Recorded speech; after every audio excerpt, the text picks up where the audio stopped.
I do want to represent. I feel like that's really important.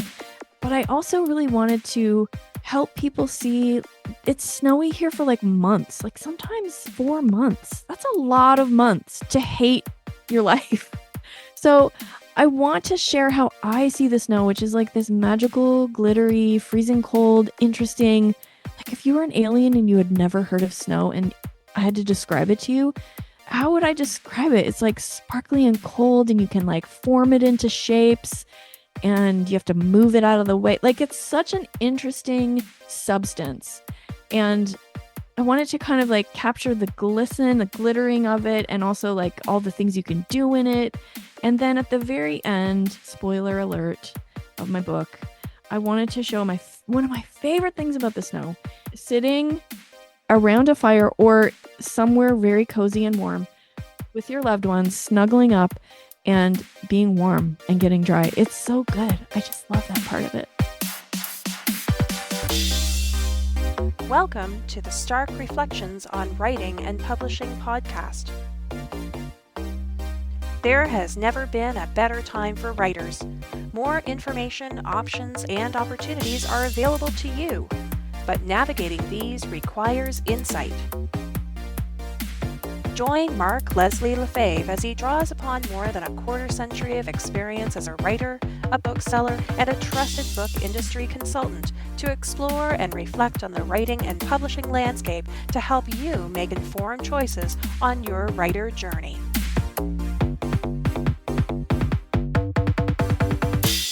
Hello, Reflectives, and welcome to episode 456 of the Stark Reflections podcast.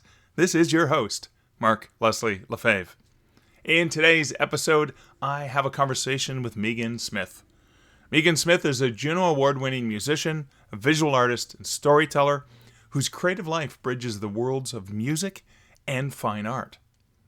Meaghan recently signed a publishing deal with renowned East Coast publisher Nimbus Publishing for a kids' book inspired by her holiday hit, It Snowed. Having created the illustrations herself in colored pencil, she now proudly adds published author and illustrator to her creative credits. Though she has illustrated work for other authors, It Snowed marks the first book she has both written and illustrated from her own material. It was so wonderful speaking with Meaghan, and I realized I hadn't had her on as a guest since August of 2020. This was when we talked a lot about her music, her Juno-Award winning song, It Snowed, and the genesis of her Our Song business, something I took advantage of to help celebrate my partner's 50th birthday that year. Meaghan wrote an incredible song called Wonder Woman about Liz. She's the place I'll always call my home, and she's my hero. Wonder Woman, oh Wonder Woman, I don't know where I'd be without you beside me. Wonder Woman, oh Wonder Woman, how I got so lucky, someone like you loves me. Wonderful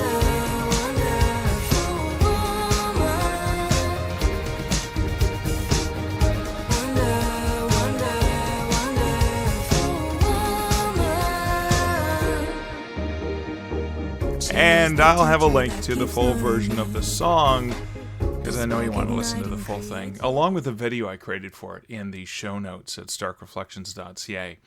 But I was so excited to see that Meaghan had recently released a beautiful picture book filled with her inspiring artwork that captures a glorious snow day for a couple of kids and the animals in their life, one of whom is not a big fan of the snow. I simply can't wait to read it to my incredible, beautiful little granddaughter. And we talk about Meaghan's new book, we talk about her artwork, we talk about her music, and all that is coming up later in this episode. But first, let's hear a word about this episode's sponsor. This episode is sponsored by my affiliate link to manuscriptreport.com. Manuscriptreport.com is a fantastic analytical AI tool where you load your manuscript and it will, within roughly half an hour or less, send you a detailed document that pulls out some incredibly powerful tools that you can use for marketing your book, because it's based on your content, very specifically what you wrote. It's going to pull out some themes and tropes that are in the book that you can use for marketing and trope maps and the things you can share on social media. It's going to pull out a list of comparable authors and titles that you can use in marketing or pitching the book to the right audience. Speaking of audiences, it pulls out various different audiences, some of their demographics, as well as pitches specific for those audiences based on the things they're interested in. It comes with keywords. It comes with recommendations for the categories this book should be in. It comes with sales copy and even what I like to call a first draft of a press release. Now, there's also additional tools available where you can create social media content, one of the most frustrating things for authors, based on the content for your book. So, for example, you have a nonfiction book with lots of details. There is one of the services that they provide at the higher end will spit out a whole bunch of blog posts for you based on the content of your book. So you can have this ready-made, potentially for blog posts, for an author newsletter, whatever. I just remember running my novel, A Canadian Werewolf, in New York into this. Now, we got to remember, this book came out in 2016, and I think it was about 6 months ago, I ran it through this process, and one of the sales pitches, one of the blurbs for the target audience is it described the book as The Dresden Files meets The Hangover. And for people in my target audience who probably read and love Jim Butcher's Dresden Files, they got it right away. They understand it's got humor and that zaniness in this urban fantasy world, along with the frustrating humor that comes along with a movie like The Hangover. So it also does those narrative crossroads that can be so important in sort of narrowing your book down to some high-level concepts. Well, it's a little bit like this and a little bit like that. And if you want to learn how manuscriptreport.com can help with your book and marketing your book, you can go check it out at manuscriptreport.com. And if you use Mark10, MARK10, you can get 10% off. There'll be a link, of course, at theshownotes.com, but you can go directly to manuscriptreport.com, use the code MARK10, MARK10 at checkout, and you'll save 10% off. In terms of a personal update, I am finally in the home stretch for my work on ghost stories of the Great Lakes. Admittedly, I've had to not include a bunch of stories in this book, and already the word count is high. It's higher than it's ever been for any of the true story paranormal books I've done. And it's been a long time. It's been, I'm not going to say 6-8 years since I've worked on a book. Was it 2017 that Macabre Montreal came out? That was the last book I had done on the paranormal with a traditional publisher. Now, Woolsack and Wynne from Hamilton, Ontario, is going to be releasing this book next year, and it's due December 1st. And I have basically spent the majority of the last month actually nose to the grindstone. And it's interesting because I signed the contract last December, and I did spend most of the year collecting information, collecting research, and kind of writing notes and ideas of the things I wanted to do for the book. But it wasn't until, as a procrastinator than I am, when the stress of the deadline hit me, was when I finally realized how I was going to put it together. Because I had all these pieces, and as I was describing to a friend earlier this week, is the work I've been doing for the last 2 weeks has been, yes, a significant amount of writing, but I'd already done a significant amount of writing in bits and pieces, in different scraps and files that I've been storing everywhere. I've purchased books and read articles and all kinds of information where I've collected and gathered and sort of chewed on the ideas. And then the job I've been doing now is a combination of it's 50% writing new material and 50% stitching together all these elements of the quilt work of what this book will become. And that's really the magic. So I was just describing earlier today when we were doing a writing sprint session I said, I came to this one article that I thought I had finished, and all I had done was patch together 2 different pieces of writing I had done with another little kind of thing, a note in between that I didn't fix. And as I was going back through and cleaning some things up and looking for duplicates and things like that, I went, oh my God, this would be like the equivalent of Dr. Frankenstein taking the arm and instead of attaching, to the shoulder, attaching the arm to the middle of the chest. Because when I read it, I went, what the heck was I thinking? So anyways, so I'm doing some of the modeling and rewriting because I need to kind of make the segue between those 2 pieces and figure out how they're going to work together. Because I got, this was information from this source and this was information from that source. And when I brought them together, I went, oh, they're not quite fitting. How am I, as the creative person, how am I going to fit these together? And that does inspire. I will be probably writing an article, maybe doing a special episode of the podcast about the process of how doing a nonfiction book like this ghost story book of the Great Lakes is very much like putting together a quilt of all these amazing pieces of fabric that you want to preserve and present in a whole new way, which is kind of fun. And I did start writing the article.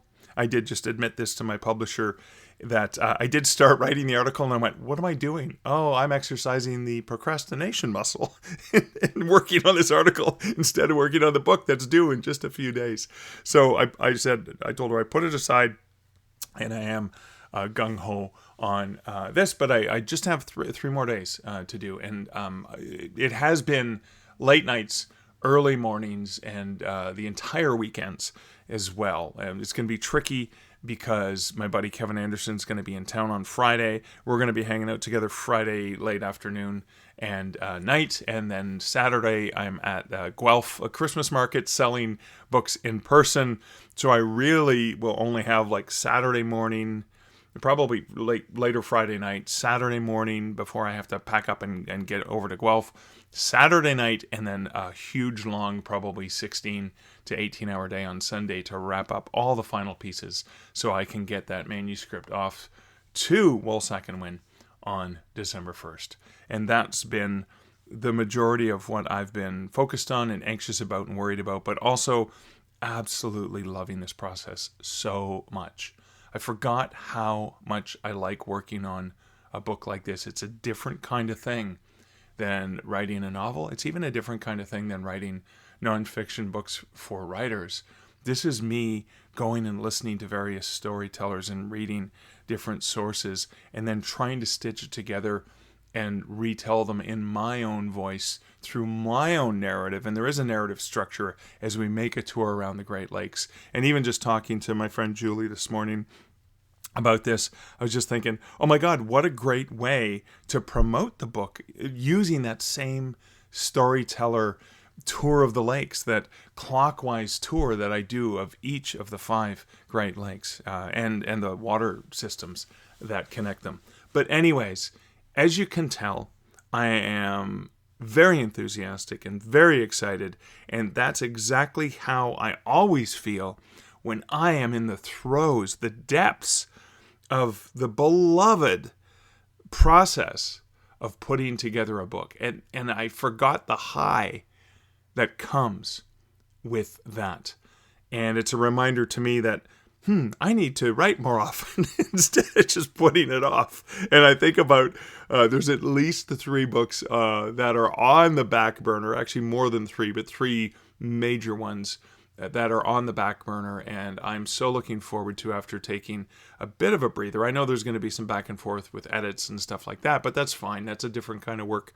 Then I can start, committing more of my time to these other projects, and I've learned some new things as I've gone through this process, because it's been so long since I've done one of these that I think the next time I do a paranormal book, I'm a little bit better prepared. And like I said, with every book I write, I learn new things. But that is it for the introductory matter. As I mentioned, was so excited to get to talk to Meaghan, and I realized 5 years? It's been 5 years since I've had her on the podcast, more than 5 years, because it was August of 2020 that we last spoke. And we just recently spoke, and it was such an incredible conversation. I am so excited that I get to share that with you. And that's coming up right after this bumper.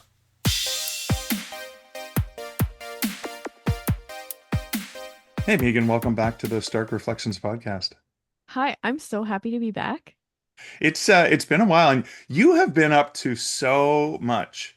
Before we Yeah. get into the latest project, I'm so excited about the background, right? I was first introduced, as many Canadians were, to your talents with a beautiful seasonal song called "It Snowed," but that's evolved into something new, right?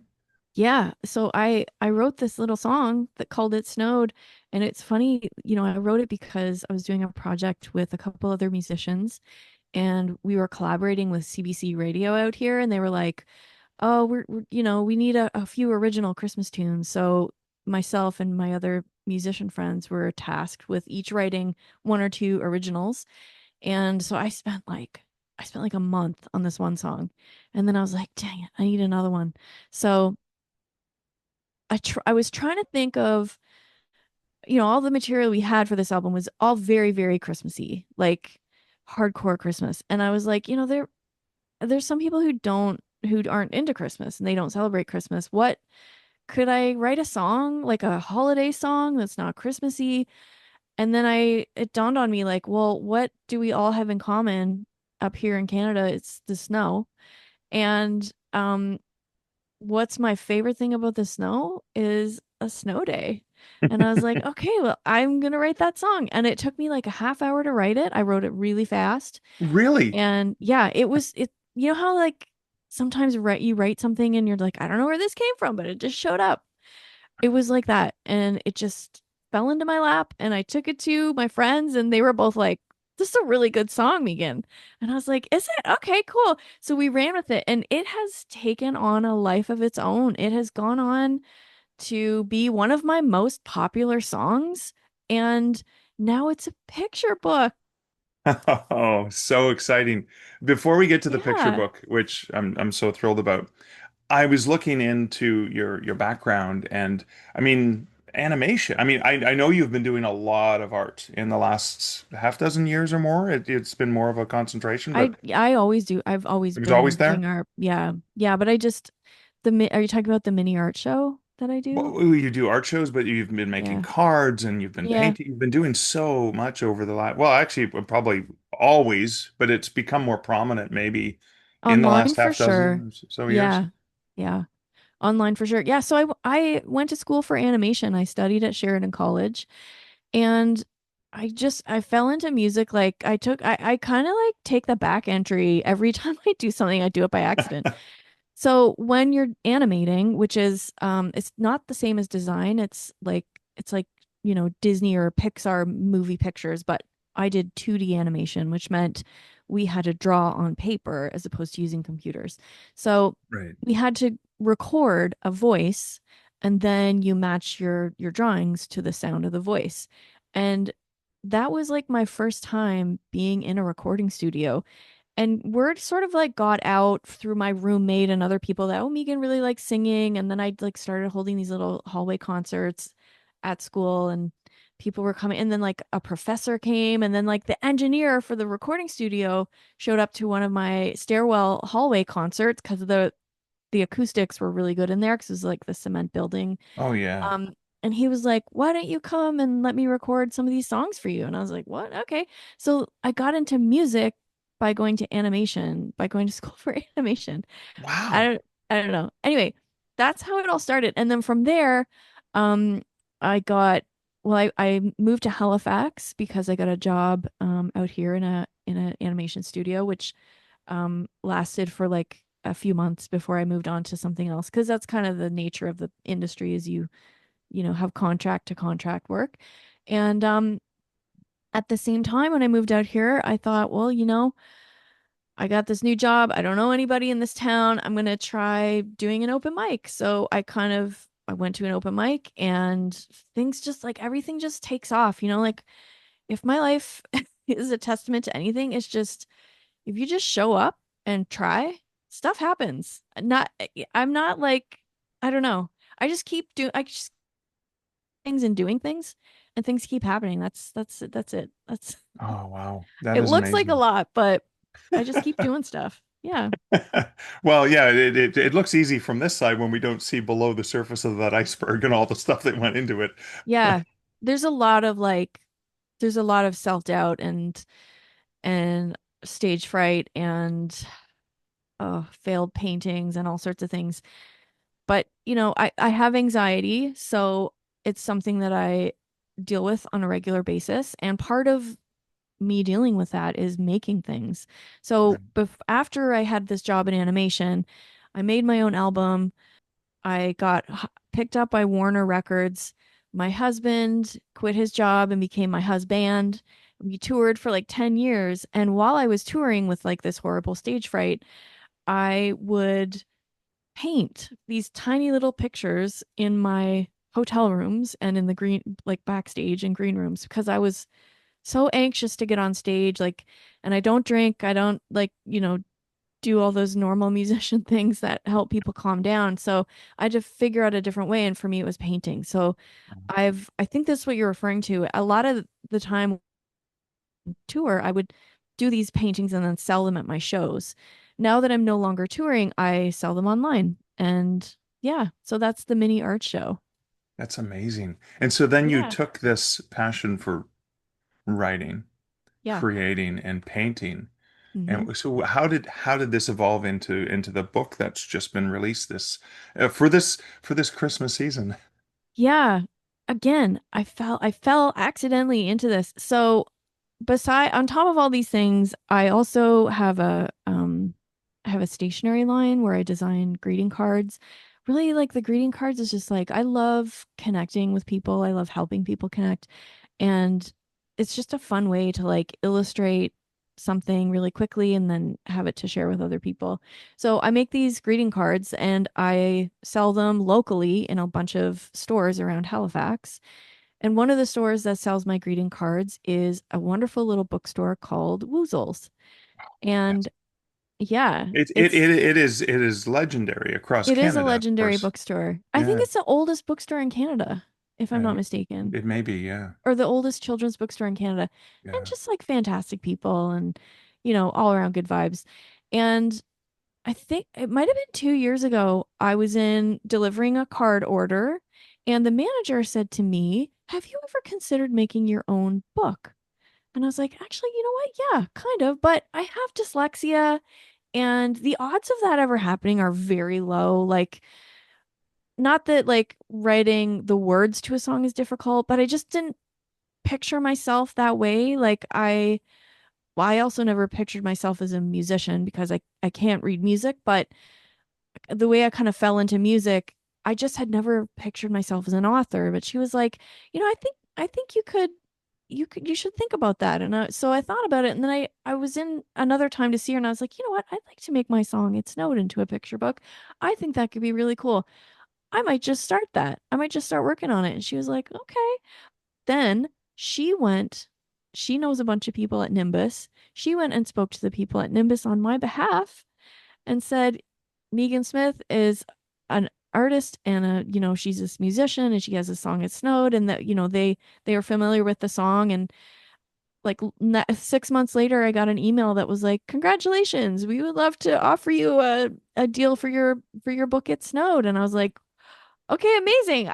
I didn't I had no, like, I didn't apply, I didn't submit a proposal or anything. And again, it's like just I fall into these things. So I then spent a year illustrating the book, and it is finally available.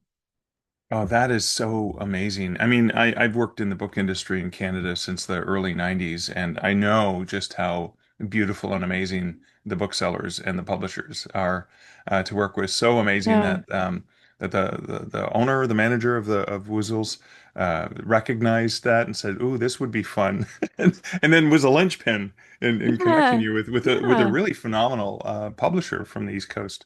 Again, So like not really I wasn't looking for it, not related at all. I'm there yeah. like selling my greeting cards of all things. And so again, it's just like you just show up and stuff happens. I also really I really try. Like I never ever feel like I'm I've made it or it's good enough. I really Right. try. I struggle with my anxiety to be like, okay, this is done now. So I constantly feel like I need to make things like perfect, but I'm getting better at accepting like, okay, well, I did the best I could with what I had, but I'm not gonna ever let anything go without making it my best. And I hope that people recognize that in my work and everything I do, from my paintings to my illustrations to my music. I put my best foot forward, and I hope that comes across, you know? Awesome. I'm sure, and I cannot wait to get my hands on the copy that's on its way to me and eventually Yeah. to my beautiful granddaughter. But you've done some things in the book that I think are really cool because earlier you said, I wanted to write a song that wasn't so Christmassy because there are Hmm. people for whom it's like, well, what about the season? And it Yeah. snowed is captures the magic and beauty without it being Christmassy, although Yeah. it has that flavor. And you've done something in the book, like there's a character that you included in the book that's not so fond of the snow, right? Yeah. Well, first of all, I'm so glad you brought up the grumpy cat. So, for anybody who wants to watch this, I'm holding up a picture of my book. Oh, yes. So, yeah, I have so the story is these two kids who go outside and play in the snow with their dog. And outside are three chickadees that call them to come outside and they all play together, but there is this grumpy little cat. Let me find him. He's just so mad in every picture, and I love it so much. Here on one of the first pages, he can see Yeah, he's I looking love at that the look in chickadee and his he's eyes. so mad. He wants to kill that chickadee and his little paw is up on the window like, I'm gonna get It's you. murder mittens, Yeah, they're that's called. right. Yeah. And then I'll show you another page where they're getting dressed to go outside and he's just lying on top of everything like, don't go Yeah. outside. Yeah, this is horrible. I don't like this at all. That's right. He's like, just don't But do it. again, that's representation because there Yeah. are people like I get excited. I even enjoy shoveling because it gets me out of the house as a writer who's stuck in the house most of the Yeah. time. But there are people who don't appreciate it the way I do. So you I still was gonna represent them say, too. yeah, I was gonna say, Mark, because you and I, we can leave if we want to, and we don't have to leave if we did. Well, I kind of do because I Yeah, have kids that I have to get to school. But of honestly, course. if my driveway doesn't get shoveled right away, it's fine. But yeah, other people have to get up and deal with it, and some people, it's really difficult to live in the snow and in the Yeah. dark. And yeah, I care about them too. And my song is like really cheery and over the top kind of, and the kids in the book, of course they love a snow day. School got canceled. Of course they love it. And the parents in the book like it too. The mom actually doesn't go outside. She doesn't play in the snow with them. But I do want to represent. I feel like that's really important. But I also really wanted to help people see, like, I mean, it's snowy here for like months. Like sometimes, 4 months. That's a lot of months to hate your life. Yeah. So I want to share how I see the snow, which is like this magical, glittery, freezing cold, interesting. Like if you were an alien and you had never heard of snow and I had to describe it to you, like how would I describe it? It's like sparkly and cold and you can like form it into shapes and you have to move it out of the way. Like it's such an interesting substance. And I wanted to I wanted to kind of like capture the glisten, the glittering of it, and also like all the things you can do in it. And then at the very end, spoiler alert of my book, I wanted to show one of my favorite things about the snow is, and this is what I picture when you're reading to your granddaughter. This Oh, sitting around a fire or somewhere very cozy and warm yeah. with your loved ones, snuggling up and being warm and getting dry. It's so good. I just love that part of it. Oh my God, that's beautiful. So the story does actually follow the route that the lyrics of the song. Yeah, it Uh, goes through the day. It goes through the day from waking up and being like, oh, it snowed oh, last night, all the way through to wishing for another snow day. of course, which is Of how the course, song that's what you do. concludes. That's right. Quite beautifully. That is Yeah. amazing. So you must have had a really fun time returning to this project and then imagining new characters, right? Because the song feels like you're singing to your lover and hey, let's have a snow day and just ignore the world and Yeah. enjoy this winter wonderland. And now it's like the kids, it's a whole different way to experience. And it brought me right back because when I saw that you were doing the book, I'm like, oh, I remember those days so fondly. Yeah. Of being outside with your kids, you mean? No, I mean being a kid. Well, Oh, you when I being a was kid. outside Oh, with my yeah. child, I was the kid too. I was the kid Yeah. again. It never Yeah. went away. Yeah. That's how it worked. Isn't that crazy? So I started illustrating this book last January when it was very, very, very, very snowy. And yeah, I feel like I'm playing with my kid. They're like my buddies when we're outside in the snow and we go sledding and we do snow angels and then we build like a snow whatever snowman or a snow dog or whatever we want to build and then we come inside and drink hot chocolate and sit by the fire and yeah I felt like one of them. It brings you right back, you know, it brings Yeah. you back to your childhood. And so those are all things I really wanted to incorporate in the book. And I don't know if you noticed, but when you read it, when you look through the pictures, there's no red and there's no green in this book.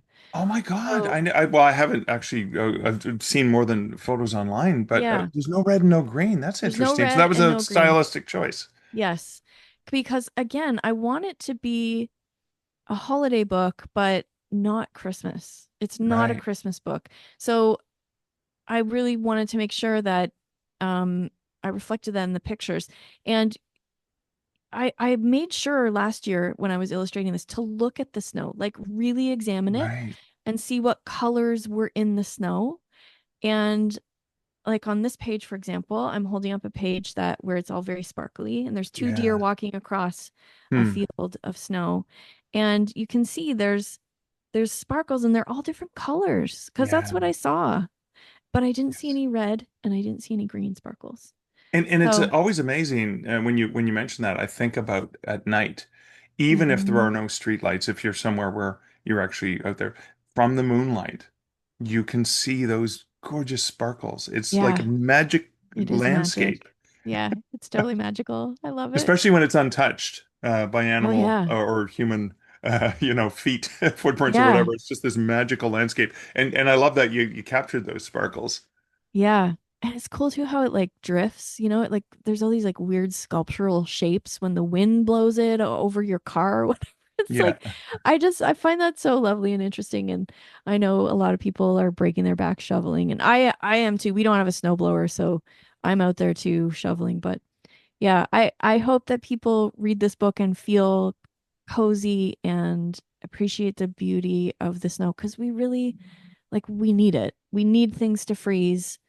um, it's part of our ecosystem. It's good for the environment. We need the trees to go to sleep for a little bit and then wake back up. So it's, you know, we might as well enjoy it. yeah. I mean, it's a part of resetting is pressing that reset button so we can begin a new cycle every Yeah, spring. And absolutely. honestly, spring's so much more beautiful and spectacular after going, okay, I'm done.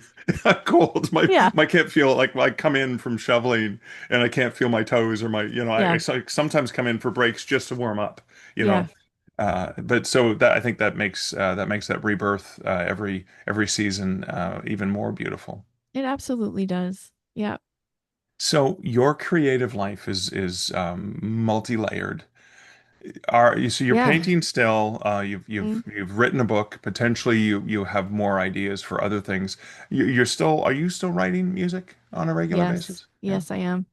Um, I'm I'm currently working on I think 4 or 5 custom songs for people. So that's kind of my bread and butter and it has been for the past 9 years is writing songs for people and I love that. I love learning all about somebody and their life and then being able to create something for them that's really special.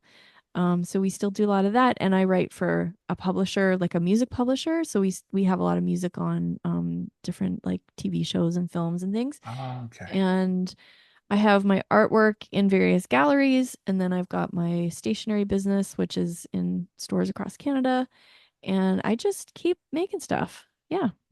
I'll never forget the evening that you and Jason called when I had hired you to do a song for my wife's 50th birthday. Mm-hmm. And you That said, was "Well, that was a are special we on one. the right track?" And you played it, and I'm glad I'd been sitting down. I went, "Oh my Oh, God, this is perfect." So oh. this is just a brief advertisement for people who are interested in having that special you call it your song, right?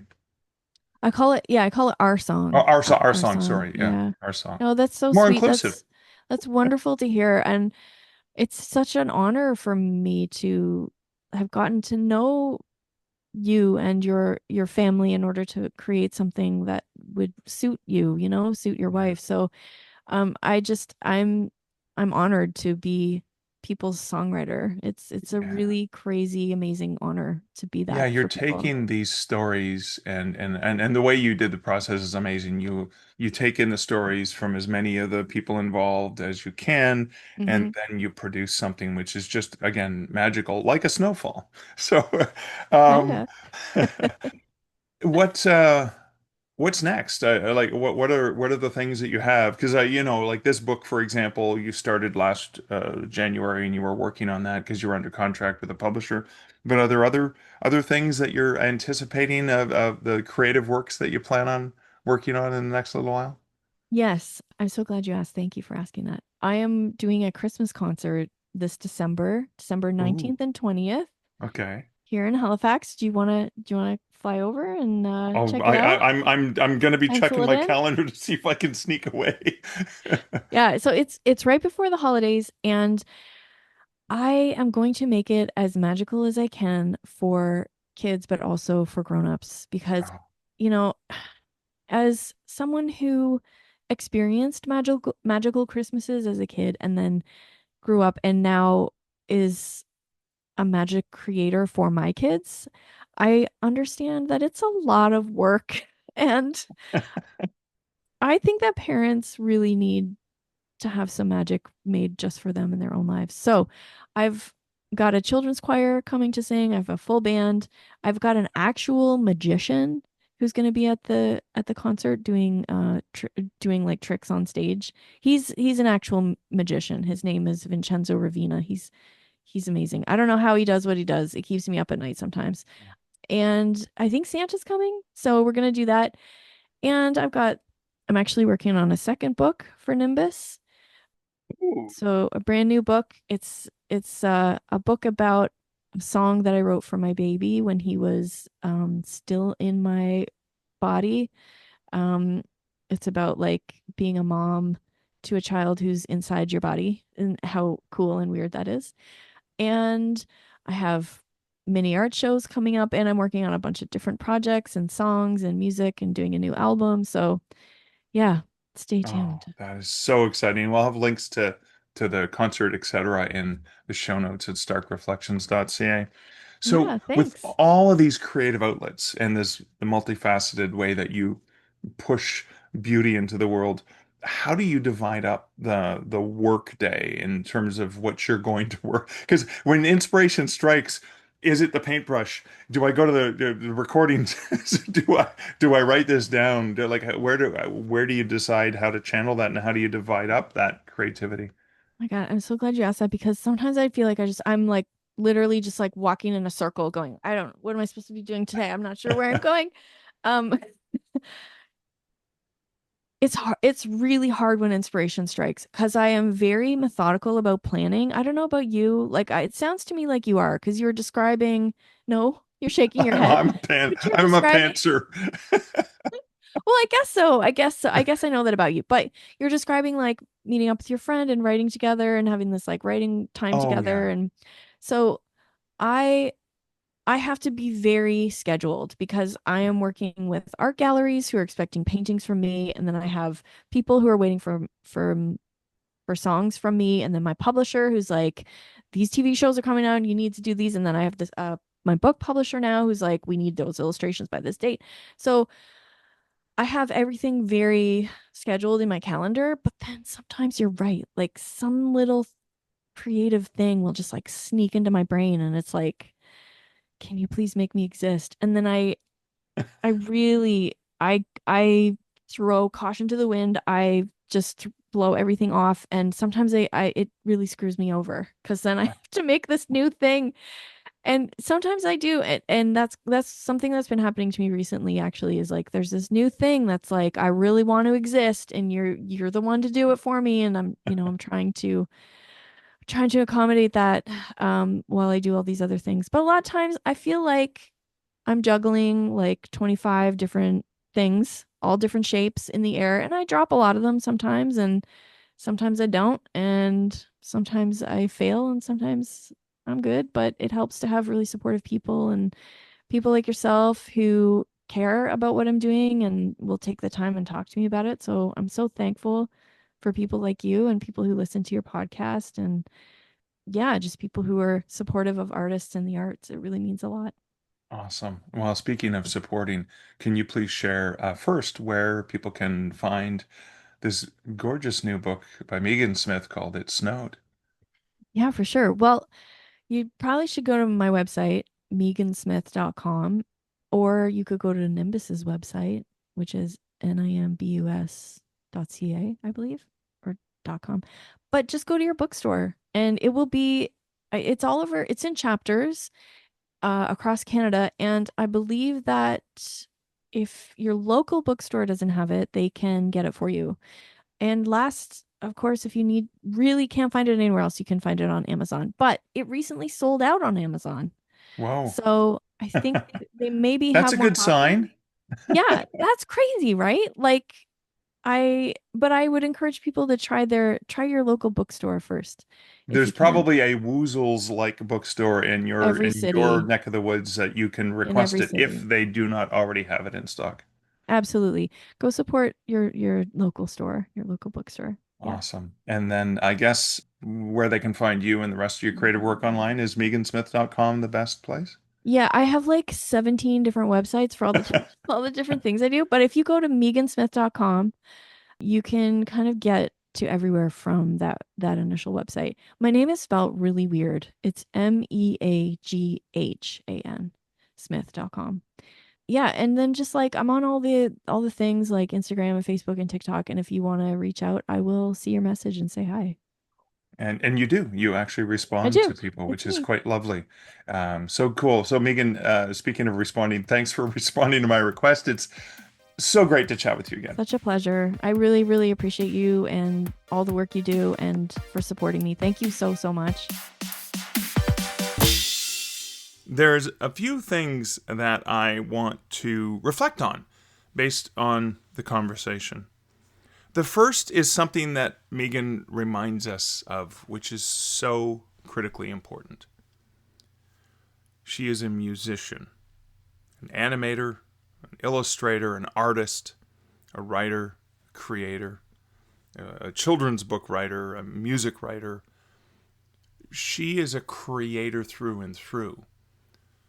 The medium of how that creativity shows is going to be different, and she's expanded. She's added more things now. This is the first official book where she's done the writing and the illustrating. And when I asked her that question of when creation, when that spark, when the muse strikes, how do you know if it's like to pick up a paintbrush or pick up a pen or pick up a guitar or what is it? And that's forever a challenge, but I think it's a good challenge. I think it's a wonderful challenge to know you have this thing you want to express, and there's so many different ways you can get it out. Now, this reminds me back to earlier in the pandemic when I came to the realization, because I think early in the pandemic, I thought, okay, more time. Well, I was working from home anyways already, so things didn't change that much for me. But suddenly Liz was here, and that changed the dynamic a little, because I usually write best when I'm alone and solo, because I'm just too easily distracted. That's one of my weaknesses, or superpowers, if you prefer. But it felt like I was blocked, and I'd start working on a project, and I couldn't get beyond it, and I'd start a different project, and I couldn't get it beyond it. And then I recognized something important to me, that I wasn't just a writer. I was a storyteller. And as a storyteller, yeah, most of the things I've done in my life have been books that I've written. I've got over 35 books out there in the world right now. But it didn't have to be that. If I wasn't able to exercise that creative part of me that came with writing, I could exercise a different part of me that channeled the storyteller. And that became Liz and I doing, parody videos. Like Liz and I, performing, to a karaoke track, the parody song that we did during the pandemic in April, the Stuck in This House Here With You. And I realized as a storyteller, I got satisfaction in creating in a different way, like we're learning from Meaghan here, trying different exercises, but also that one of the most powerful things, and I said this to a writers group I was speaking with earlier this week, when somebody asked me the question, how do you measure your artistic success? And I said, well, it kind of comes down to, first, I have to be in love with the thing I'm creating. It's this, Meghan described it beautifully as, this thing calls you and says, I need your help. I need to exist, and you're going to help me. You're going to be my channel into the world of this, so I need you.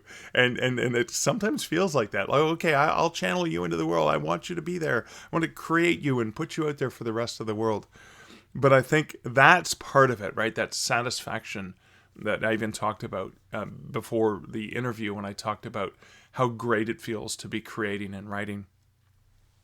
But there's also something that's really important and very important when I was at this group in London, Ontario, talking to the writers, is as I'm talking and I'm playing off of their reactions and what they find more interesting. And you can tell because you can read it right on their faces. It's like as I didn't have a rehearsed speech.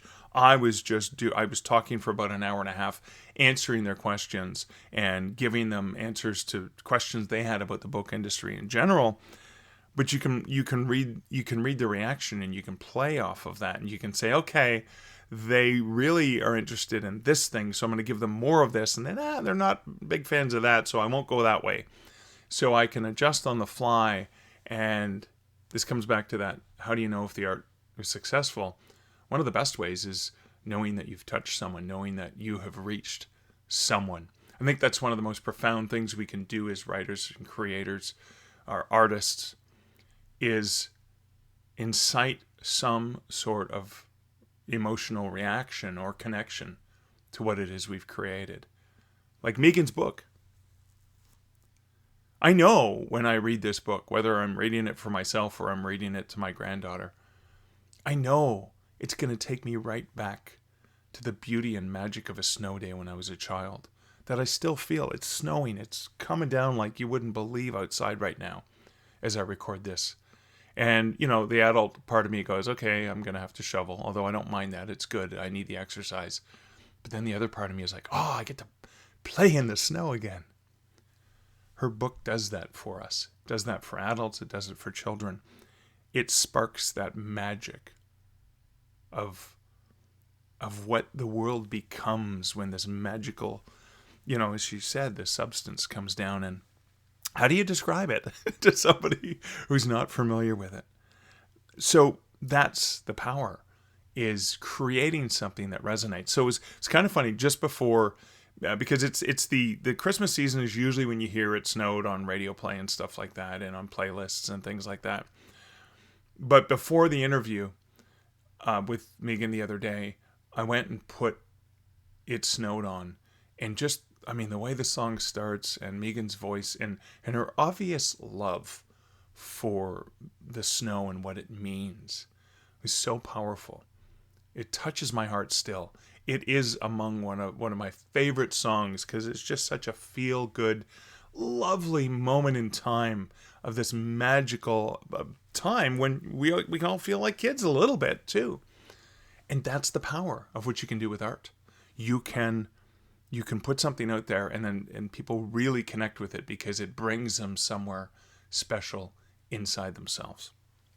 And the very last thing I want to reflect on is, I'm going to come back to this and go back to obviously for the children's book, It Snowed. So Meaghan wrote and released this song a long time ago. I remember hearing it on the radio. Oh my goodness, I can't remember how many years ago I heard it on the radio.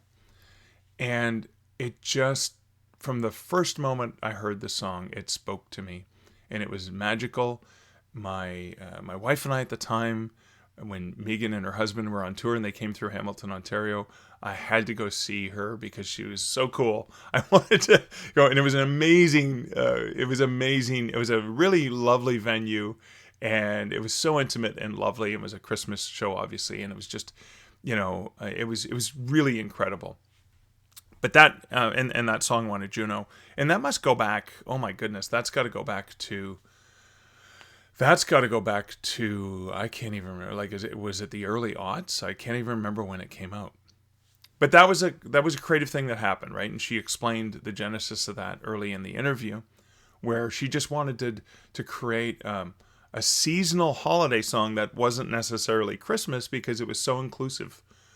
And that sparked the idea for It Snowed and that beautiful magic. And obviously, and the thing is, it resonates with people who love Christmas, but it also resonates people who just love the season or all the other holidays that come at that time of year, which is beautiful the way it works on the. I mean, I think that's one of the reasons why it's still such a hugely successful song, is the way it plays on that and doesn't say, oh no, you can only enjoy this if you're a Christmas fan.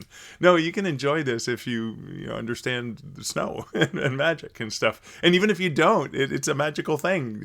For friends of mine who don't live where the snow is, like my granddaughter. She's not going to really know much of snow where she lives in the world, so that it's even more magical in some ways. So she had this song, let's say 20 years ago, and that creative spark that we talked about earlier, that I reflected on earlier, it came back in a different form because, of course, the manager, owner of Woozles, the awesome indie bookstore in Halifax for kids' books, and that because as a bookseller, that's how I started writing ghost story books. I was talking to the Ghost Walk people, and I was like, "You guys are great. Your stories are great. You should write a book." Because that's what book people do, right? As a bookseller, as a writer, you're constantly thinking about that. So the manager suggested it, and then obviously that sort of that idea kind of floated around, and Megan's like, "Well, she's been doing art her whole life." And then that inspiration struck. So I talk about this in the business of writing with writers all the time. Is reduce, reuse, recycle, and not in a negative way, but you had a creative spark and you created this product over here that really resonates with people because they like music, for example. But what about people who aren't music fans? What about people who love art and story in a different way, like a children's book that can be enjoyed children of all ages? She can take that same magic that went into music and she can produce it in a different format and create that magical experience for other people who appreciate book more or book forms more. She's talking about she's doing a concert, a live venue, and that's a whole different way to experience this togetherness, this celebration, this community, which is what happens when you're at a live venue in such a beautiful way with a choir, a children's choir, and a magician. I mean, all these different creative acts happening together. You take the same spark of inspiration and it can become numerous things for numerous different people and numerous ways for you to channel your creative passion and your creative energy and touch people and connect with people, because that is what music and writing and art and creativity is ultimately about. It's that fundamental connection that we make with other humans. And when we have those connections, the world becomes a better place. We have more empathy. We know reading leads to more empathy and more understanding. And we need more of that. We need more art. We need more music. We need more story. So I want to thank Meaghan for continuing to tap in to all the different ways she is creative and all the different gifts that she gives to the world. And I want to thank you, dear listener, for listening. I want to thank you for your time, for letting me bend your ear. It's great to know that I can learn and get to talk to really cool people like Meaghan and learn about the creative process and obviously learn alongside you, but then also share my reflections on some of the other things that learning and that inspiration made me think about. So thank you so much for listening. And a huge shout out and thank you as well to all my patrons who support this podcast over at patreon.com/starkreflections, as well as my coffee buddies who offer me support via buymeacoffee.com/Mark Leslie.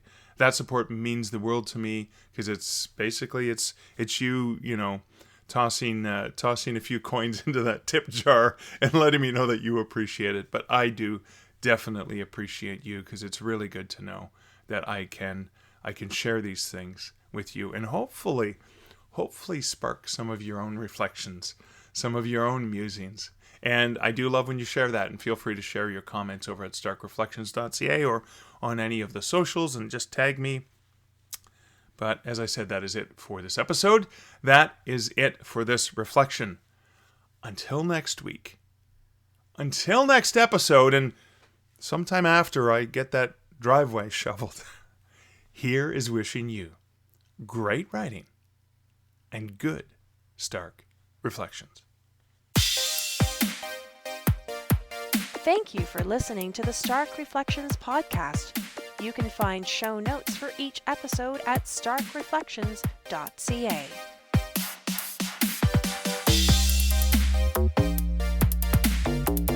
The music for this podcast, Laser Groove, was composed and produced by Kevin MacLeod.